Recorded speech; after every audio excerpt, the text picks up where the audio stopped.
大到武器装备的弱项、合同战术的短板，细到每个指挥员的性格特点、习惯，都要分析到。蓝军的空中支援上仍然强于我方，这可是他们不得不利用的优势。所以，我们必须布置严密的防空网，地面的突击部队在没有把握的情况下，绝不能脱离防空网贸然前进。第四，别看蓝军用的是59坦克，但是他们可是模拟的外军先进型号。导演部规定我们被击中1发就完蛋，他们是被命中2发才算损毁。所以我们各种反坦克火力一定要加强先敌开火、连续射击的能力。目前我知道的红军弱点有2个，第一个是他们的防空武器射程有限，控制的空域范围小，只要我们想办法让他们的部队脱离防空武器的掩护，就可以充分发挥我们自己的优势。第二个是他们的副团长常胜，就是这个人。这人我认识，有点恃才傲物，喜欢自行其是，这是我们可以利用的性格弱点。常副团长，你那个针对蓝军坦克的新战术进展如何？4个字儿，效果非凡。加强给咱们的坦克营都已经掌握了。现在甭管蓝军模拟什么先进的坦克，遇到咱们那就是卤水点豆腐。坦克对坦克，咱们绝对能干翻他们。你确定？绝对确定了，不能骄傲啊！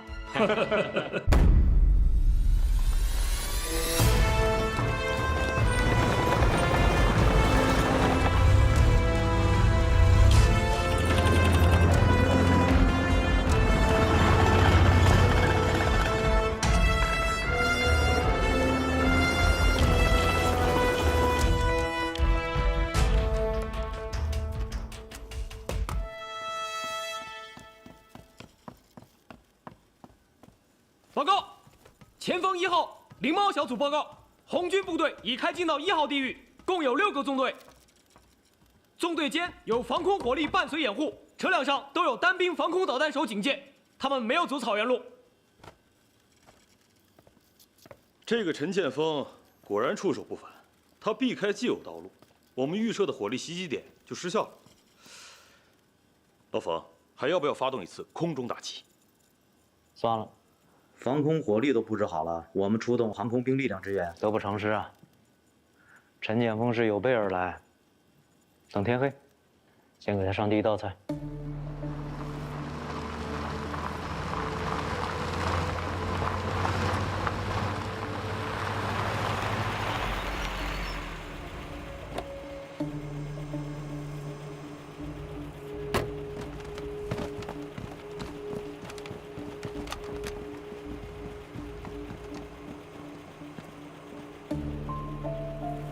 一班长，到，你留下继续观察，前方接近敌方防区了，你们要小心。我回去汇报。是。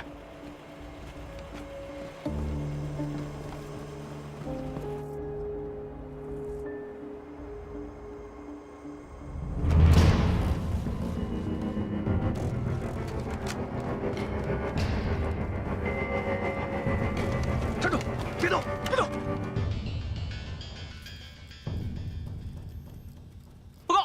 收到灵猫3组和灵猫4组传来的文字信息，对方的3个侦察兵已经回去报告平安无事了，剩下的3个被我军俘获。命令部队按计划出击。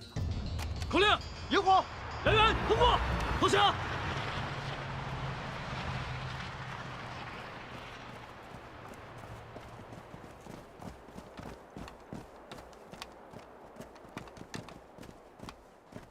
会议，我们已经准备好了，是不是立即出发？王子欣留下。王子欣驾驶技术好，又会维修。服从命令。是。是。来，你们几个围过来。这个地方，这是蓝军的陆航基地，你们一定要找准位置。记住了吗？记住了。头脑要清醒。这样，带上你们的火箭筒、自动榴弹发射器，骑上那几辆民用的摩托，想办法绕到蓝军的后方，找到基地就下手。明天下午3点以前干掉他。保证完成任务。出发。是。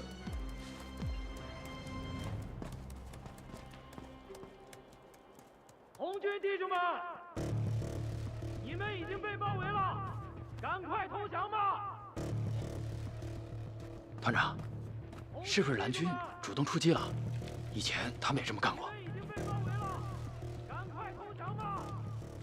老陈，蓝军出击不会喊话通知我们，炮火就过来了。我们的侦察兵没有说蓝军的装甲群过来，想用轻步兵跟我决战。冯军呀，没那么愚蠢。我有办法对付他。张参谋，到，你去测一下风向风速。是。这个方军，在咱们周围藏了多少地老鼠，清也清不干净。我只要一派部队出去，他们就躲起来。都是多少年修筑的地窝子了，没法整了。部队准备好了吗？准备好了，随时可以出发。报告虎一，风向南风，风速每秒2到3米。太好了，胡三，按原计划放火。虎一，还真少啊。不是，别再惹上大麻烦啊！防火带我已经了解得非常清楚了，不会烧到牧民的牧场，而且这个风速非常合适，也不会让那些地鼠跑不掉。4小时以后，前方的道路一定是干干净净。通知部队，2小时以后出发。我劝你啊，还是再好好考虑考虑。演习就是打仗，出了任何问题，我一人承担。这不是谁担责任的事儿。行，我服从命令。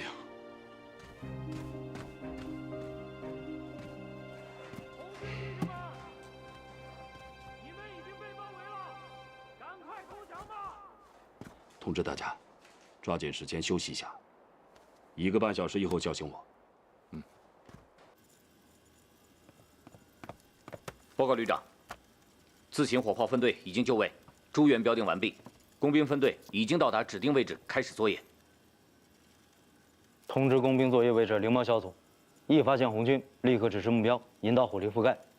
观察到火力摧毁红军的防空兵器后，引导陆航再发起一轮打击。是。对不起了，陈建锋，就这一招，让你彻底丧失进攻能力。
什么情况？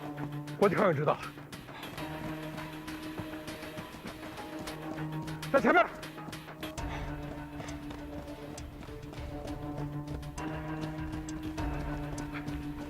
在上面。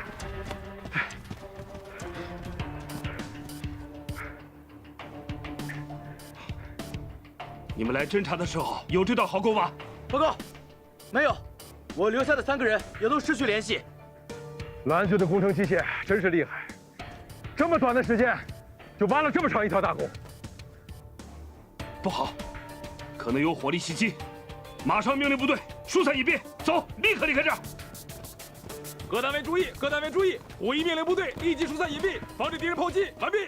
虎一，你怎么就能判断蓝军要对我们火力袭击啊？就凭这一道沟？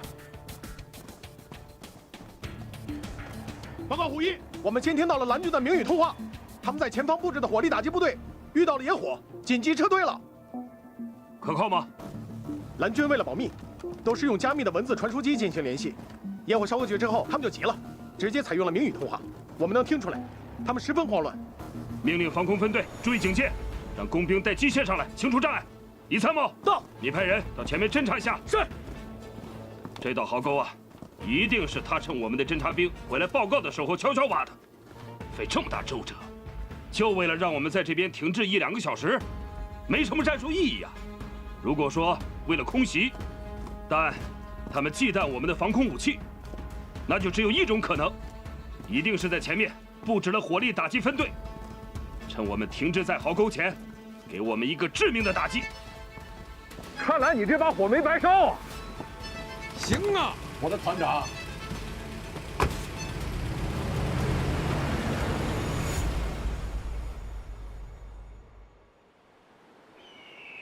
我决定，参谋长，到。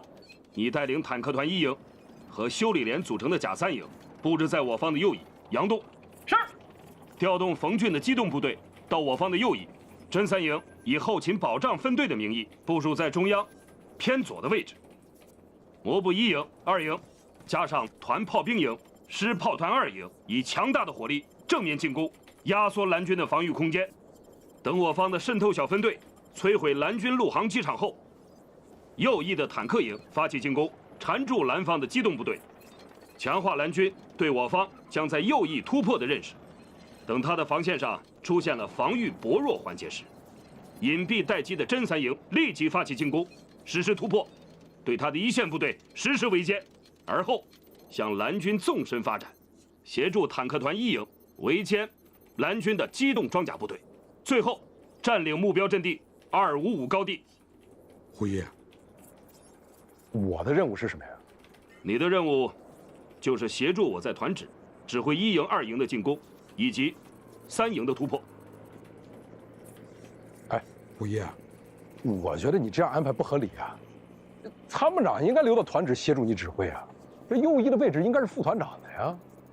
再说了，我就是从坦克团1营营长的位置上调过来做副团长的，我的老部队我熟悉啊。哎，行了行了，你就别磨叽了，要不然你就来个名正言顺，让参谋长当副团长，我当参谋长，留下来协助你指挥，行吗？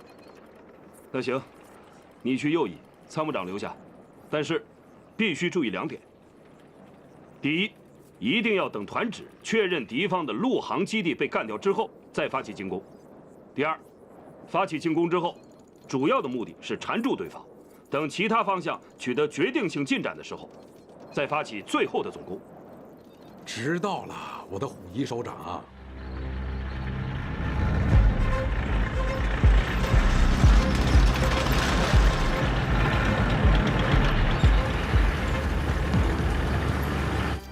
旅长，各战场感知系统的综合分析结果出来了。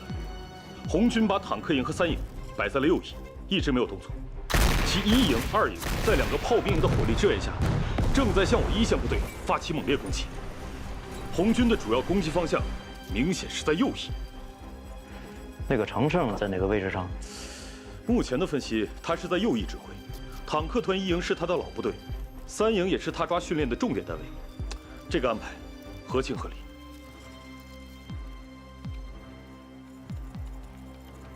我们的机会来了，让我们的机动装甲群对他的右翼发动进攻。这不是要顶牛吗？对呀，就是要做出一副找常胜决战的样子。等战斗进行到焦灼状态时，我们对红军的通讯实施干扰，利用短暂的干扰间歇，冒充红军团指，给常胜下个命令，就说红军在中央战线突破了蓝军的防御，让常胜全力进攻，阻止蓝军的装甲群回援，然后我们再让装甲群回撤，引诱常胜脱离防空网追击，用陆炮歼灭他。太棒了，我同意这个计划。以常胜的那个性格，谁也拦不住他常胜追击。打掉他的坦克营和3营，我们就取得了战场主动。装甲群返回头来一个左勾拳，从他们右翼包抄过去，取得彻底胜利。执行吧。是。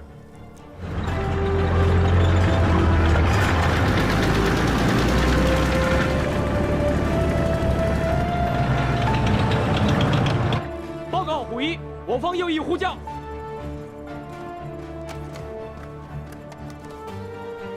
喂，胡三，什么情况？敌方的坦克轻巧出动，向我们发起了大规模的进攻。我终于等到跟他们坦克对战的机会了。你的任务就是顶住，千万不要。喂，再呼叫右翼。是。虎牙，我是二虎，听到请回答，听到请回答。虎牙，我是二虎，听到请回答。虎牙。报告，我方无线通信受到强力干扰，通信中断。改变频道，继续呼叫。是。虎牙，我是二虎，听到请回答。虎牙。报告，所有频道都被干扰，蓝军的干扰设备功率太强，我们无法压制。快，派摩托通信员给他们送信，告诉他们一定要坚守，千万不要出击。是。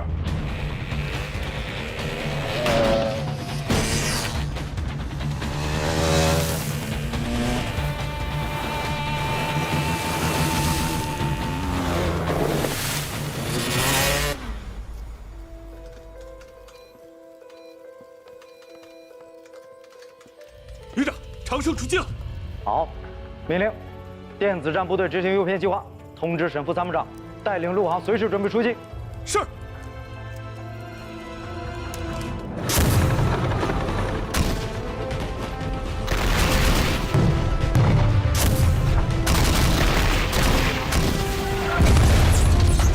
胡三，我们有最新战术，干掉了蓝军3辆坦克。打得好！蓝军的先进坦克也不过如此嘛。我们的损失呢？3辆，3比3，打得划算。我觉得不划算。你们还要打得再巧妙一点。记住，一定要及时的放烟雾，避免被击毁。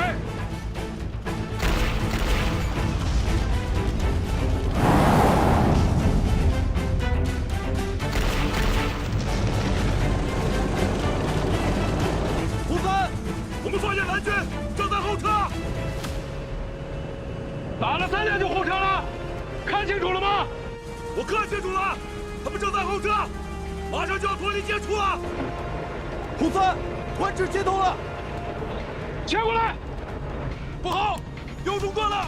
我断断续续听到团指说，我们正面突破了蓝军防线，让我们配合进攻。虎一，我是虎三，收到请回答。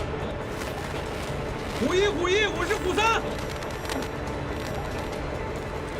对，我就说呀，打了3辆蓝军就撤退，2点35分，摩托部队也应该得手。营长，追击到底。是。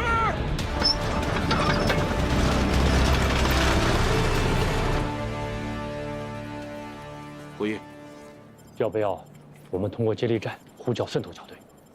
不，这个频道轻易不要用，一旦用起来，有可能是第一次，也是最后一次。韩哥，你的牛给你请假了。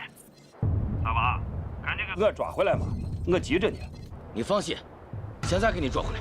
哎呦，牛咋又跑了？咋办呢？这些疯牛，就该饿死、渴死，看他还咋跑？韩哥，你放心，草料跟水，我给你挂爆。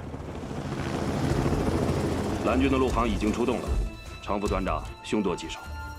我已经命令渗透分队打掉蓝军陆航基地的油料和弹药库。我决定不跟着冯俊的节奏走，命令3营从左翼发起进攻，也给蓝军来一个左勾拳，跟他来个对攻。参谋长，到。我给你一个火箭炮连和王子欣的无人机小组，利用无人机的远程定位，找一个有利地形，挡住蓝军装甲群的进攻，保证我方右翼的安全。是，坚决完成任务。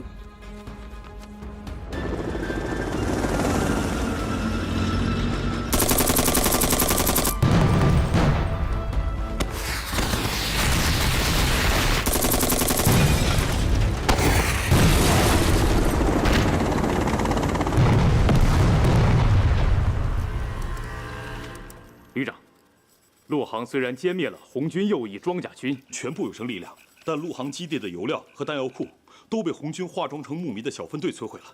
陆航已经没有能力支援前方战场。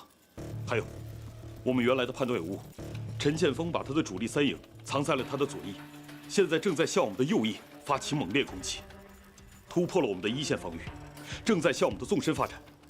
我们的正面部队面临着被前后夹击的危险。我们装甲军的左勾拳进展怎么样？进展顺利，我们应该能抢在陈建锋之前包抄到红军后方，打垮他们。现在就看谁快了。他们魔步营没法和我们装甲群的进攻速度相比。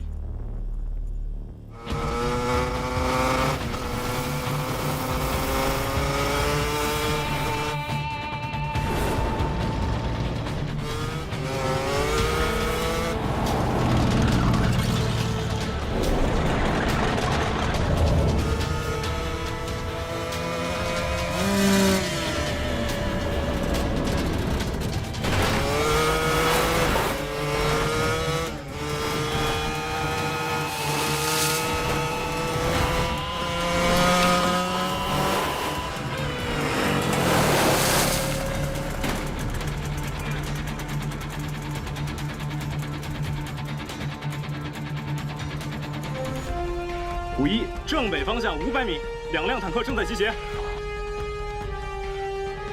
5-2，正西方向800米，3辆装甲运输车，2辆594坦克正在向东行驶。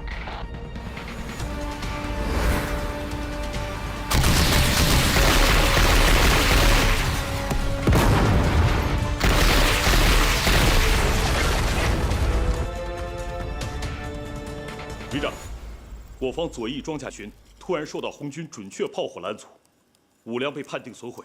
为避免损失，我已命令装甲群后撤至安全地带。是否重新组织后再次发起进攻？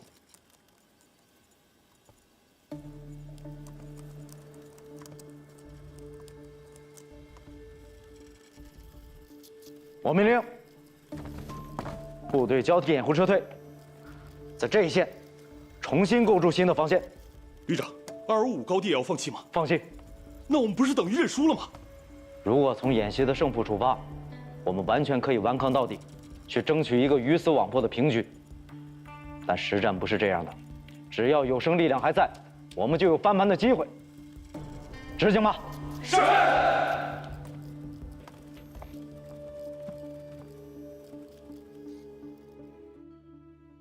红军的胜利是无可置疑的，他们突破了蓝军的防线，打掉了蓝军的陆航基地，占领了目标高地255。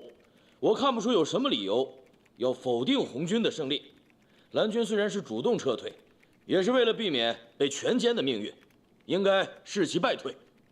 我有不同意见。导演部给红军下达的作战指令是突破蓝军防线，歼灭其有生力量，占领255主阵地。红军在歼灭蓝军有生力量这一点上没有做到。照你的说法，蓝军演习一开始就跑掉，红军就无法胜利了吗？蓝军是有序撤退，并不是跑掉，并且在后方建立了新的防线。他们迅速向陆航部队补充了油料和弹药，装甲群也做好了出击的准备。要不是导演组宣布演习结束，蓝军有可能成功反击，夺回255高地。既然导演部已经宣布了演习结束，我们也只能以这个时间点来判定胜负，否则我们的演习也就无休止地进行下去了。我不能同意。我们演习就是为了提高实战能力，判断胜负也应该从实战能力出发。我看我们没有必要再争论下去了，让总导演来做决定吧。我服从总导演。我同意。张副司令，您来定夺吧。我想听听红蓝双方2位主官的意见。陈建锋，到。你先说。是。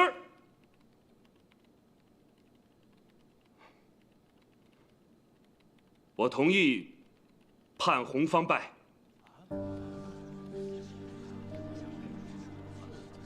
第一，导演部规定的3项任务中，歼灭蓝军的有生力量，应该是最重要的一步，但是我们没有完成。第二，在作战中，我犯下了严重的指挥错误，导致了坦克团的1营、3营全军覆没，战损大于蓝军。第三，我认真研究了蓝军制定的新的防线，十分合理，而且对255高地形成了致命的威胁。如果继续打下去的话，蓝军很有可能夺回255高地。我们天天讲实战化训练，但要解决深层次矛盾问题，就需要一场大开大合的彻底改革。这次演习从实战的角度去分析，红方并没有取得完胜。如果判红方赢的话，对一切为了打仗、打胜仗的军队来讲，没什么好处。我的话完了。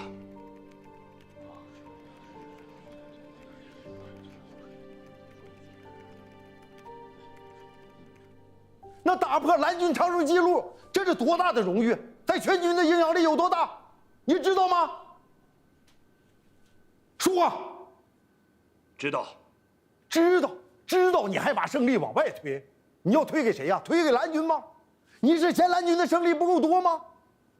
我不是不赞成实战化，要盯着问题找差距，事后回来啊，你复盘呀、讲评啊，尽可能的挑毛病，我都赞成。可是你为什么要在导演部的裁判会上讲这么一番话呢？本来导演部要把胜利给我们的，就因为你讲了这番话，全变了。是张副司令表扬了你，说你不要荣誉，要战力。二师党委本来建议你打赢了蓝军，就把你调入实际关工作。这下好了，全黄了。你真是给我争气呀你！我说你，哎。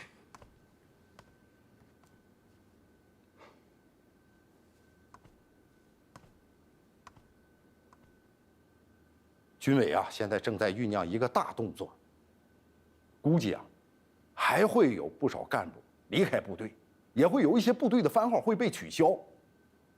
本来你是咱们重点培养对象，年轻干部，可是你总在团级上耗着，我替你担心。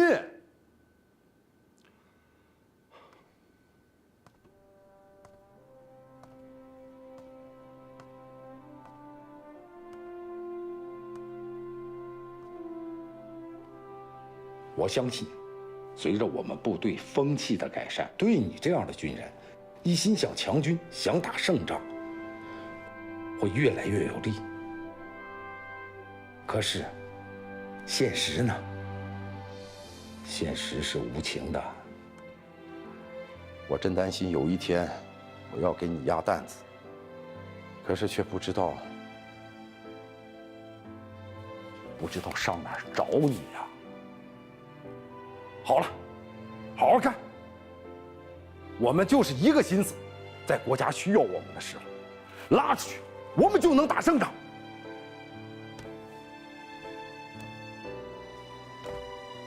是。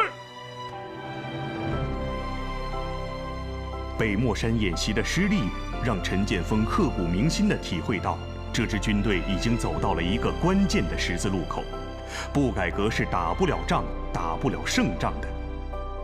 就在这时，一场新中国成立以来最为广泛、最为深刻的国防和军队改革拉开大幕。这场史无前例的军队改革，推进力度之大，触及利益之深，影响范围之广，在人民军队历史上前所未有，在猛虎团激起了巨大波澜。军改期间呢，所有的干部调整都停了。团长、政委，您二位受到的影响是最大的。2年了，你们把猛虎团重新带回巅峰，功不可没呀。哎，我听说要不是军改，二位的失职任命可就下来了。军改的力度这么大，体制编制的变化是空前的，部队调整部署也是改革所需。我觉得还是应该多看看军改的伟大意义，少从个人的角度去解读。王政委，我的看法正好跟你相反。军改的意义越伟大，我就越要从个人的角度去考虑问题。这么伟大的军改，谁不想参与其中啊？但问题是你能吗？裁军30万，主要是干部。陈团长，我知道你对合成旅的编制一直是推崇备至，能够当上陆军合成旅的旅长，是您目前的巅峰目标了吧？但是啊，师团撤销改旅，空出来的副师职还安排不过来呢，你就能确定能让你当这个合成旅旅长？我想听听你的看法。团长着什么急啊？团长家的那位，说不定早就给团长安排好了。大家接着说，别把目标放在我这儿。我会跟大家交流我的看法的。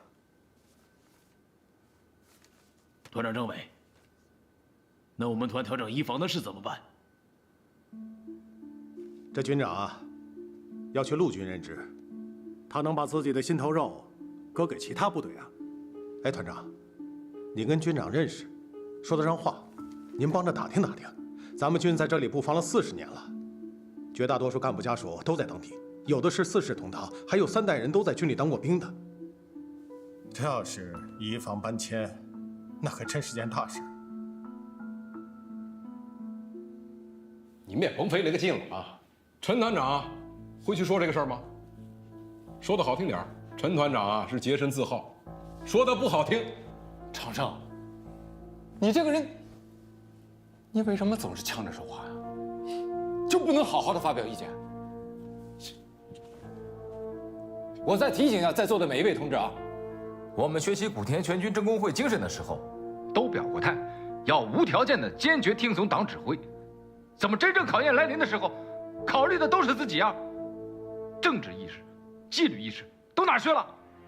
这不过就是个移防，要是明天去上战场，都得先把老人、孩子、家属安排好了才能上吗？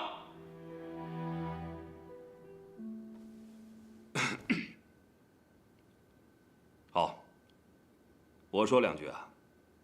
我个人认为，从我军建立初期到现在，党对我军的要求有2个主要方面。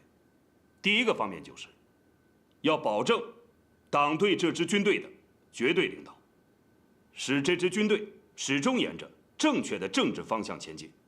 第2个方面就是强军，永不停顿的加强这支军队的建设发展，使这支军队在敌人面前始终保持强大的震慑和战而胜之的能力。我们的前辈在这2个方面都做得很好。大家觉得现在做的跟前辈比起来，我们做的怎么样？上次北漠山与蓝军的交手让我们彻底警醒，我们现在还存在很多这样那样的问题。每当想起这些，我就觉得我们做的不够。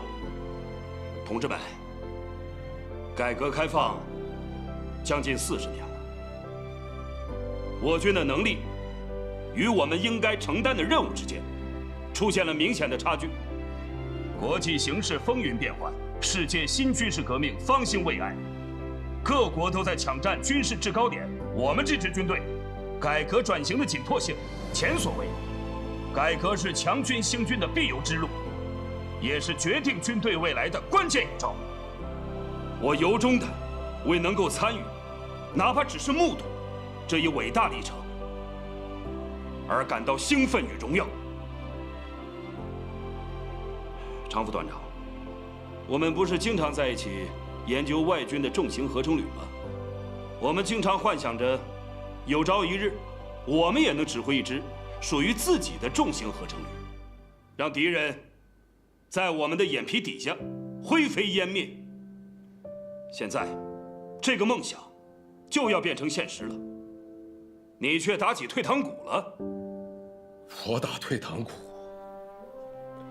要不是因为级别限制，我都想争取当个合成旅旅长。我在这儿发几句牢骚，不就是觉得自己没这个机会了？机会都是给准备好的人。我的态度就是，我绝不放弃任何机会，我就是要当上新编制的合成旅的旅长。接下来，组建合成旅和移防行动都将压茬推进，紧前展开。我就是要带领全猛虎团，在严格的完成训练大纲的基础上，做好超前准备。等有一天，机会真的在眼前，我就是要告诉上级，我陈建锋，我就是合成旅旅长的最佳人选，猛虎团就是改编成猛虎旅的最佳部队。如果要是不相信，可以啊，来吧，我们可以跟任何人、任何部队进行比拼。这叫什么？这叫当仁不让，舍我其谁。同志们，就算把我们调到任何地方，大家愿不愿意跟我一起干？愿意。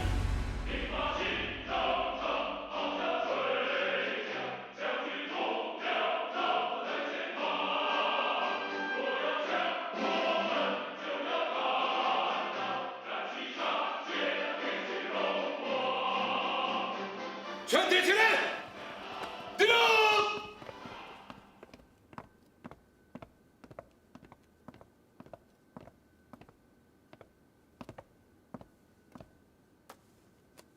稍息，同志们，现在我传达上级的命令，命令我们团3天后出发，移防大西北灵泉，进驻原边防2团营房。为了充分利用这次机会，经我团建议，上级批准，将此次移防设定为带敌情背景的跨越3000公里远程兵力投送。中间，我们将经历铁路输送、摩托化行军、徒步100公里的戈壁沙漠，中间还设置了实战化的演习科目。团里的投送计划，今天下午4点。下发到各营级单位，各单位根据团里的计划，做出相应的实施方案，明天中午12点前交到团司令部。各位，大家一定要认真准备，确保这次投送计划顺利完成，是否明白？明白。下面我提几点要求：第一，此次行动严格保密，不许向无关人员泄露任何消息，包括家属在内。第二，严禁扰民。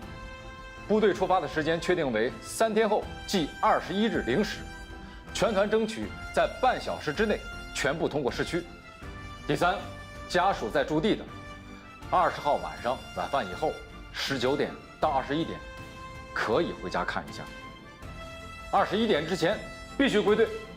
最后一条，我知道家属对这件事情是非常的敏感，甚至有些家属消息是格外的灵通。不管遇到什么情况，都要劝阻家属来送行，不要把我们的出征搞得哭哭啼啼，像生死离别的场面。是否明白？明白。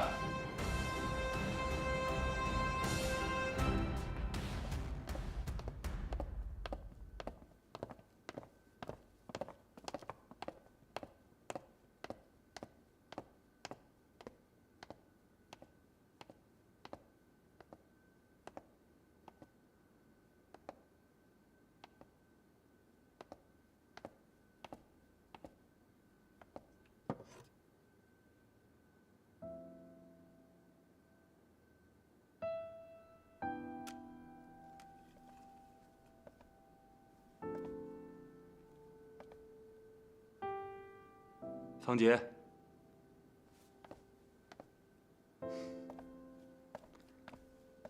你怎么来了？首长不接见，我只能觐见了。婷婷，这不是忙吗？哎，你看，这么多事儿呢。不过部队有要求啊，今天晚上晚饭后7点到9点是可以回家看看的。我谅你也不敢不辞而别。就是嘛，怎么可能？你打算把我一人留在这儿是吗？这个我也是随身带的，随身带，明白吗？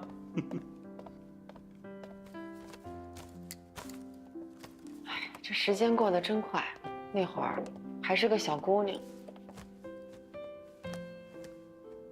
你现在也还是青春靓丽啊。他们告诉我，你刚才一进营房，所到之处，所有的官兵都自动行注目礼。你就哄我吧，你呀，就是嘴甜，你还不如说走就走，连个招呼都不跟我打一声。我知道，在部队这是秘密，可我就是知道了。你知不知道是一回事儿，我说不说是另外一回事儿。怎么总是那么较真儿啊？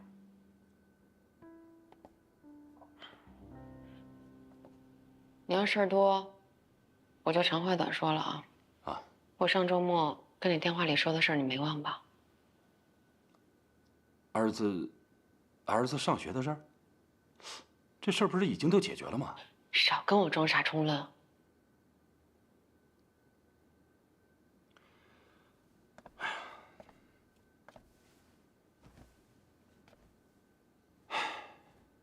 芳姐，我不是没有想过，我转业，跟你和儿子一家三口踏踏实实的过个舒坦的小日子。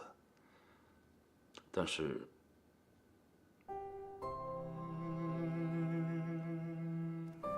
我每当看到这身军装，每当我听到起床号，每当我听到军歌，每当我想到部队，我就觉得我真的是离不开他。这身军装就像血液一样，融在我的身体里。我说的可能有点自私，但真的是这样。除非是部队真的不需要我。